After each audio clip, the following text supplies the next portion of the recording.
कविराज, कुठे होतात तुम्ही? काही कामात होतात का? जी नाही. गड उतार झाला होतात का? नाही जी नाही. अहो मग कुठे होतात? एवढे थकलेले दिसताय, दमलेले आहात. बोला कविराज. राणी साहेब, आपण माझ्याकरता निर्धास्त असावं. क्या मैं वो कवि हूं ना, कल्पना शक्ती संचारल्यावर मी माझा राहत नाही. चिंतेची बाब नाही. अहो पण राणी साहेबांना काळजी वाटते ना, यापुढे सांगून जात जा. हे बरोबर.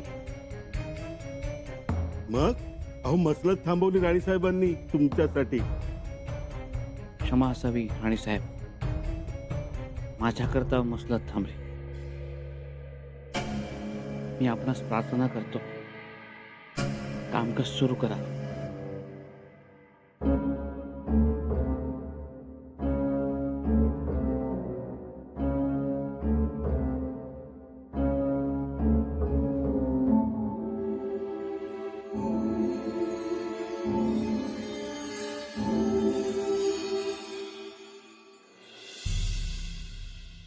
ही सदर आम्ही यासाठी बोलावली आहे की हिरोजी काकांनी त्यांची जबाबदारी उत्तमरित्या पार पाडली. पत्रात अकबर 2 गोष्टी लिहितो. एक म्हणजे त्याला राजांची भेट लवकरात लवकर हवी, आणि दुसरी स्वतःची फौज वाढवून हवी आहे त्याला. याच्यावर एकदा विचार कर. अकबर आत्ताच आलाय, त्याला स्थिरस्थावर होऊ द्या. तोवर आपण त्याला थांबवून ठेवू. नाही पंत, तो थांबेल असं वाटत नाही आम्हास. कारण शहेजादा अकबर स्वराज्यात आलाय तो मुळात राजांना भेटण्यासाठीच. वय, ही गोष्ट खरी आहे. पण म्हणजे भेट लांबेल तेवढा अकबर अस्वस्थ होईल. पण त्याला नाईलाज आहे. आपल्याला राजांच्या येण्याची वाट बघावी लागेल.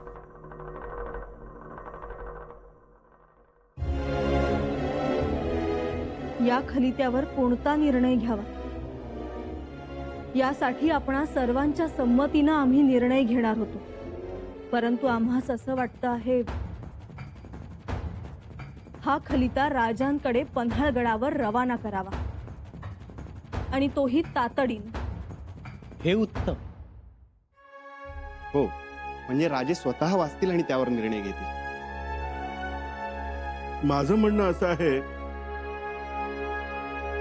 साधी गोष्ट आहे, आपण निर्णय घेऊ ना. म्हणजे आपण सर्वांनी निर्णय घेऊ. आता छोट्या छोट्या गोष्टींसाठी राजांना कशाला त्रास द्यायचा. बाळाजी, खलिता घ्या लिहायला. द्या, मी लिहितो. क्षमा असावी, परंतु राणी साहेब, माझ्या मते हा निर्णय स्वराज्याकरता खूप महत्वाचा आहे. अकबर आपल्या हाती आलेलं हत्यार आहे आणि त्याला राजांनीच हाताळावं.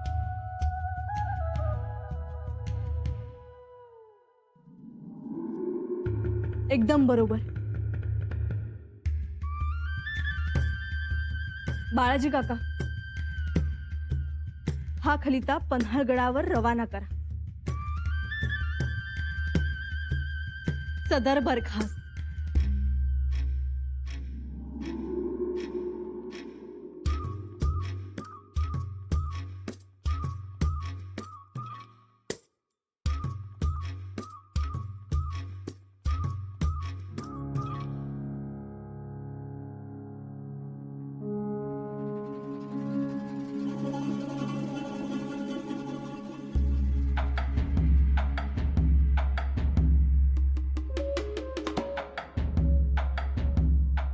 थांबा पंत, तवड नाही.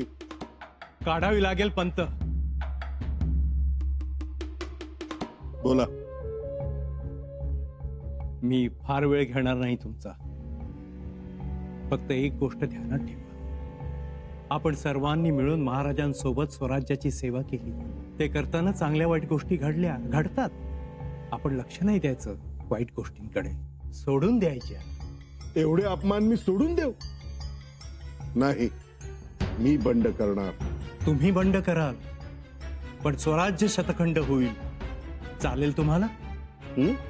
अहो, ही दौलत महाराजांची, थोरल्या छत्रपतींची. आपण सेवक आहोत आणि श्रींच्या मनात स्वराज्य आहे. आपण फक्त सेवा करत राहायचं. आणि पावलोपावली होणारे अपमान करतात शंभूराजे, त्याचं काय? आणि त्या कलुषाचा वाडा नेमका येण्या जाण्याच्या वाटेत बांधून दिला मुद्दाम का? असं पंत, जशी तलवारीला धार लावावी लागते ना, तशी माणसांना माया लावावी लागते. अहो, माया लावायला जातो आम्ही, पण ते छायाही पडू देत नाहीत, दूर लोटतात आम्हाला. आता हा कलुषा, तो निळोबा, तो प्रल्हाद पंत, काय अनुभव यांना? अहो, मी कुठे ते कुठे? त्रास मला होतो बाळाची पंत. सबुरीनं घ्या. 2 दिवस कलश गायब होते तेव्हा संशयाचं टोक तुमच्याकडे वळलं होतं. बाळाजी पंत, शब्दांचा आरसेमाल उभा करा माझ्या समोर, पण त्यात एकदा शंभू राजांना बघा. त्या आरशात फितूर संभाजी राजा दिसेल तुम्हाला. काय चाललंय हे? एकदा हे मोगलात गेले, आता मोगल स्वराज्यात आणून ठेवला. त्यांना सांगा बाळाजी पंत, खरी उपदेशाची गरज त्यांना आहे, मला नाही. आणि आता विचार करा, माझी स्वराज्य निष्ठा बरी की कलुषाची दोस्ती?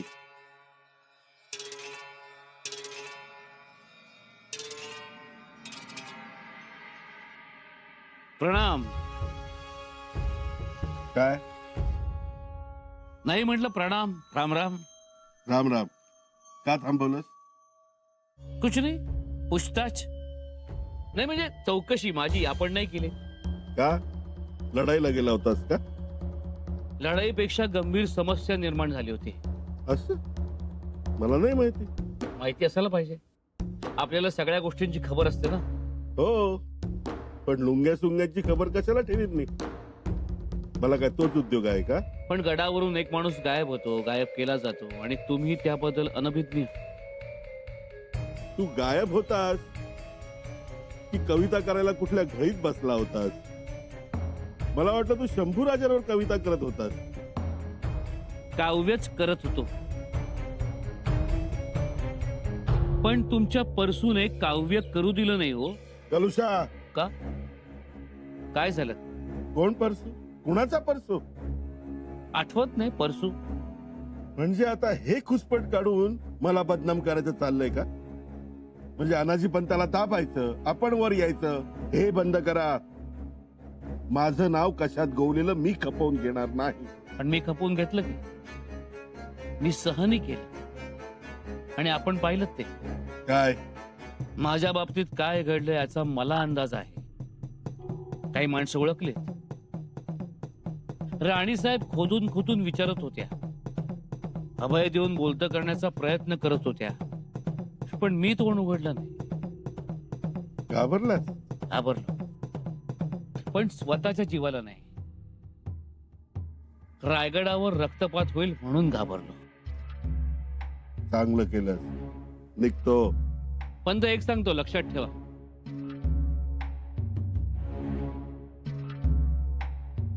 कलम मला प्रिय आहेच, पण मला समशेरही आवडते. आमची कनोजची माती लढाऊ आहे, आणि त्या मातीनं मला स्वतःचं संरक्षण करण्या इतपत सामर्थ्यशाली बनवलंय. आणि म्हणूनच मी शंभूराजांकडे तक्रार करणार नाही. प्रणाम.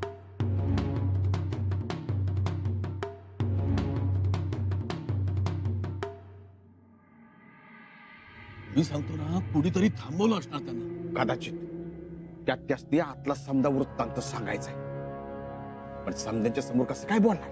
तर हो, तेही त्याचीच वाट बघत होते. कसा आहे शेजादा, कसा आहे त्याचा स्वभाव, कसा आहे तो दुर्गादास राठोड, हे सगळं जाणून घ्यायचंय त्यांना. अहो, हे झालं त्यांचं, मला बी कवा एकदा त्यासनी समजा सांगतोय असं झालंय, पण कुठं अडकलंय कुणाच ठाऊक. येतच असतील हो.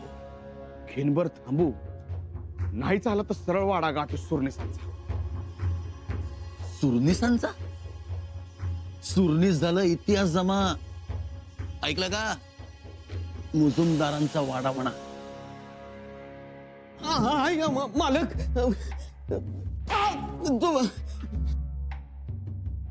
उभा राहू नकोस, चालता इथून निघ. मालक चुकलो. चुकलास? हं? लाज नाही वाटत वर तोंड करून बोलायला? हं? मूर्ख, हे अक्कल. मालक पहिल्यांदाच. अरे हलगर्जीपणा केलास तू. अरे तुझ्यामुळे फासावर. मी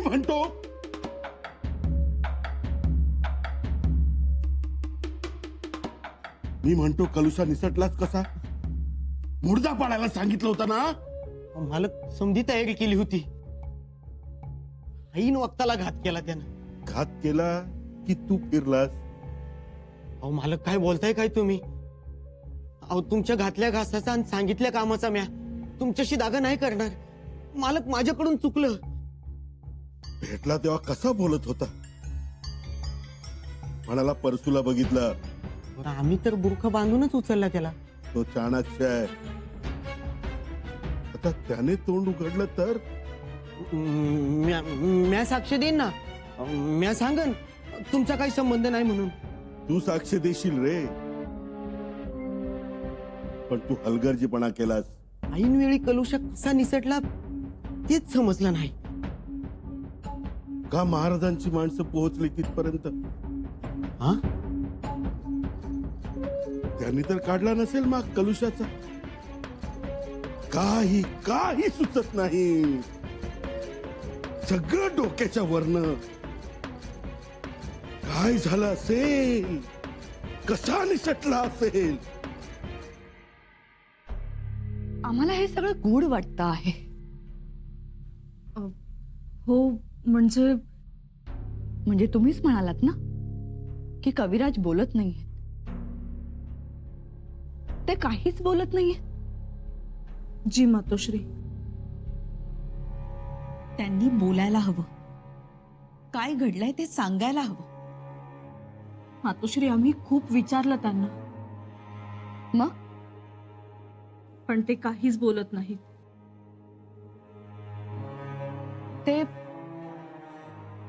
ते मौनात तर नाहीत ना? नाही म्हणजे एखाद्या साधनेत असतील आणि आपण आपले त्यांना सगळं विचारत बसायचो नुसते.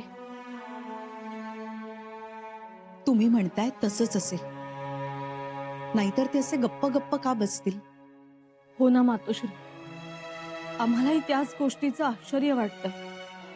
पण जबाबदार व्यक्तीनं काय घडलं हे सांगायला हवं ना. नियमानुसार आपण कुठे जातो येतो याची खबर देणं गरजेचंच असतं. पण सुनबाई तर म्हणतायत की कविराज काहीच बोलत नाही, किंवा त्यांना जे काही बोलायचंय ते शंभूराजेंच्या पुढ्यातच बोलायचं असेल. कदाचित तुम्ही म्हणताय तसंच असावं. कविराज मुद्दाम काही बोलत नाही तसं नाही. त्यांच्या बाबतीत नक्कीच काहीतरी घडले असा अंदाज आलाय आम्हाला. यात त्यांचा घातपात संभावत होता असं तर म्हणायचं नाही ना तुम्हाला? आम्हाला त्यांच्या डोळ्यात भीती दिसली. ते स्पष्ट बोलत नाहीत. आम्हाला असा संशय आहे की ते नक्कीच कोणाला तरी पाठीशी घालतायत. कोणाला? तेच तर लक्षात येत नाहीये. सुनबाई, त्यांना स्पष्ट काय ते विचारून घ्या. उगाच एकातून दुसरं काहीतरी निर्माण व्हायला नको. त्यांना म्हणावं, रायगडावर स्पष्टता असावी. संशयाचे भोवरे कामाचे नाहीत. जी मातोश्री. तुम्हाला जमत नसेल तर आम्हाला सांगा, आम्ही विचारू त्यांना. पंत, हो पंत, ऐकलं का? थांबा तिथेच, पुढे येऊ नका. का हो? काव तिथे भर माणसात माझी अब्रू काढलीत. इथे कशाला आलात पंत पंत म्हणत परत अब्रू काढायला? पण काय अब्रू काढली त्यांनी? काय अब्रू काढली? तिथे सर्वांच्या देखत खलित्यासाठी मी हात पुढे केला, तर हिरोजींनी खलिता माझ्या हातात दिला नाही. काय सोनं लागलं होतं काय त्या खलित्याला? पण पंत, अहो असं कसं? तुम्हासनी कसा देणार खलिता? पूर्वी देत नव्हता. अहो तवा सुरनीस होता, आता मुजुमदार. मुजुमदार मुजुमदार मुजुमदार झालो म्हणून काय झालं? माणूस तोच आहे ना. नाही पंत, तुम्ही उगाच त्रास करून घेऊ नका. हिरोजी नियमास धरूनच वागतायत. त्यांचे नियम, पण माझा अपमान झाला ना सर्वांदेखत. माझी काय किंमत राहिली? रस्त्यावरचे येणारे जाणारे दिवसतात, आणि तो 1.5 दबडीचा कलुशा कालपर्यंत गांडुळासारखा मी दिसलो की जमिनीत तोंड घालून माती खायचा, जो आज माझ्या डोळ्याला डोळा पिडवतो. अपमान अपमान. द्या सोडून पंत. समोर आबाजी सोनदेव सुरनीस असताना तुमच्याकडे नाही देता आला खलिता. पण खर तर तुम्हासनीच द्यायचा होता खलिता, पण काही कारणानं नाही देता आला. ऐकलं का? तिथं घडलेली खरी कथा मला तुम्हासनी सांगायच्या. मला आता काही भाकड कथा ऐकायच्या नाहीत. पावला पावलावर माझा अपमान व्हावा. आम्ही कारणीभूत आहे का? तुम्ही नाही, पण जे कारणीभूत आहेत त्यांना मी सोडणार नाही. त्यांचा सूड घेईन. त्याचीच तजवीज करून आलो मी. म्हणजे त्या अकबराला पूर्ण ताब्यात घेतलाय म्या. खरंच जर तुम्ही अकबराला ताब्यात घेतलं असेल तर शंभूराजे गडावर येण्याआत मला अकबराला भेटवाल? वय एका पायावर. पण अकबराला भेटून काय करणार? काय करणार? उद्याचा पातशाह आहे त्यो. आपलं काम झालं. आपल्या सारीपाटाला प्याद मिळालं. याद आहे राजा, पण आपल्या उपयोगी पडला तर तो राजा. त्या राजाची सोंगटी आता राजकारणात फिरवायची. त्याला आपलंस म्हणायचं, त्याला आपलंस करायचं. तो आपला राजा. तो शंभू राजांना शरण गेला, पण आपण त्याला शरण जायचं. मोठं प्रलोभन दाखवायचं.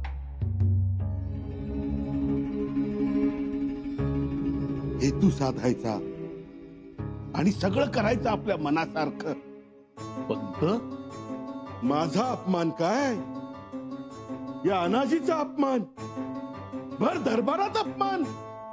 चुरनीसी काढून घेतलीत आणि मुजुमदारी दिली. दुःख काढून घेतलेत आणि दुःख दिलेत. रुबाब काढून घेतलात. दुबळेपणा डोळ्यांच्या खाचेत भरला. शंभूराजे, आज आज या अनाजी पंताला धोक्याची चाहूल लागले.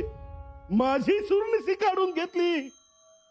अश्वत्थामाच्या डोक्यावर मणी काढून घेतल्यानंतर जशी भळभळती जखम रक्त गाळत राहिली, तशी तशी अवस्था या अनाजी पंताची करून टाकली.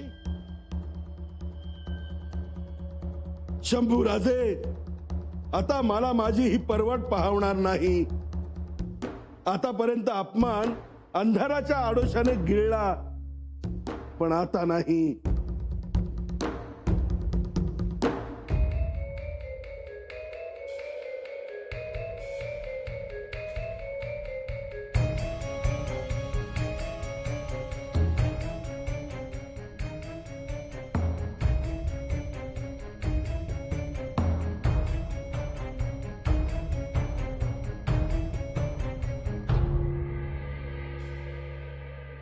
आता हा अनाजी तुमच्या देखत शपथ घेतो. शंभूराजे, तुम्ही दिलेली ही मुजुमदारी, हा मुजुमदारीचा मानाचा शेला मी या अग्निपात्रात टाकतो आहे.